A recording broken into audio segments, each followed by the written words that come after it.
YouTube, what up? We got our third play of the week. We are riding with the Colts Moneyline. We got it at plus 110. Colts are hosting the Pittsburgh Steelers.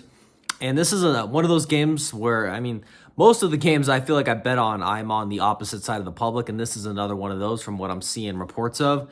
It seems like the public is all over Pittsburgh, which is no surprise to me. Everybody loves the Steelers right now. There's a lot of media-driven narratives about the Steelers that they're so good. Their defense is so good. Justin Fields is so good. Mike Tomlin's so good. Everybody loves the Steelers right now. And I'm sorry to break it to Steeler fans, but this is going to be another fraudulent team in my opinion.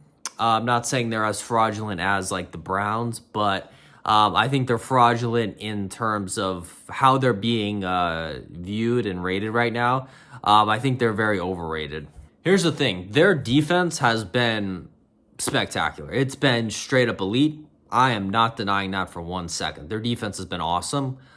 Their defense, statistically, it's been playing so good that it's just not possible for them to keep this pace up. They're going to have to come back down to life at some point. And I do feel like it's a little bit inflated because they haven't played against the best quarterbacks. Like, they played week 1 against Kirk Cousins, who was coming off an Achilles, who's still probably not 100%. He looked absolutely horrible. Yes, the defense has a part of that, but himself, he just doesn't look like himself. Bo Nix, rookie quarterback, who cares? That's not impressive at all.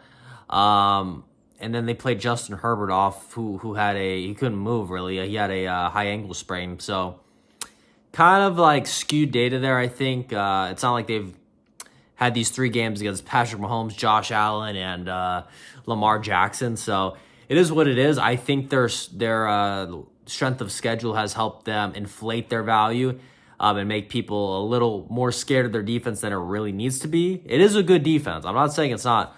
I'm just saying I think against the right matchup, it will get exposed that they are human and they can't just shut any team out, basically. And there's also this narrative like, oh, Justin Fields 3-0 with the Steelers now. He's so much better.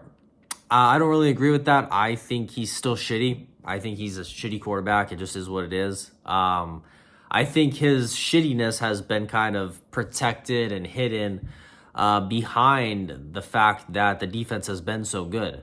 So that's kind of how I look at this is Justin Fields has just been fortunate that the defense has played so well. They've had favorable matchups. And at the end of the day, the record is 3-0. So people are just they'll find the nice, good play Justin Fields made here or there. They'll show those highlights and tell the media that he's so much better. If you actually look at his numbers, it's not that impressive, at least from what I've looked at. And I think it's only a matter of time before this team gets, not exposed as like the worst team in the football, but exposed for not being an elite team. And they kind of come back down to life, and they're not one of the best teams in the league. So I think this is a game where that could happen because Anthony Richardson, he's a quarterback where I think is rated as like not a great quarterback in this league. And I'm not saying he's great, but I think he's more like an average quarterback because he does show flashes of greatness. Like I've said, I bet him last week and they came through for us against the shitty Bears. But I said Anthony Richardson, he's either great or horrible per play. So you never know what you're going to get. And you even it out, he ends up being average. If it's not like he's just shitty the whole game. So his great plays, bring him up to average. So the thing with Anthony Richardson is I think, and it's not even a question, he's the most athletic quarterback the Steelers have faced this year. So I think the Steelers are going to have a little bit harder time getting their hands around him like they have these guys who haven't been able to move too well and have inflated their stats a bit. So I think we're going to start to see the Steelers line struggle a little bit more than normal because I think Anthony Richardson will put up a better fight.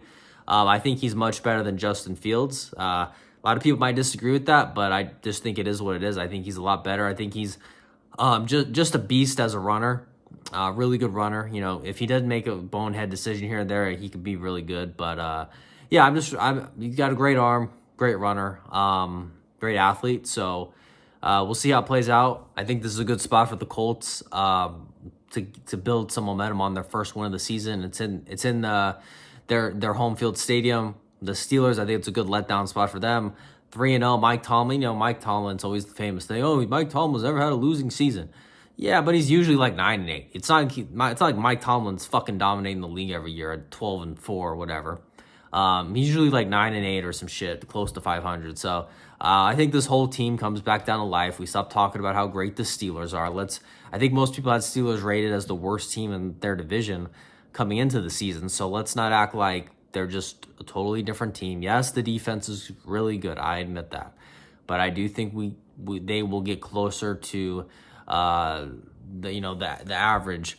Not saying they're an average defense, but if elite's here, the Steelers' numbers statistically are like here right now. So I think they come down closer, back down to like a normal elite level, and the Colts are the team to bring them there. So I will be riding with the Colts money line plus 110.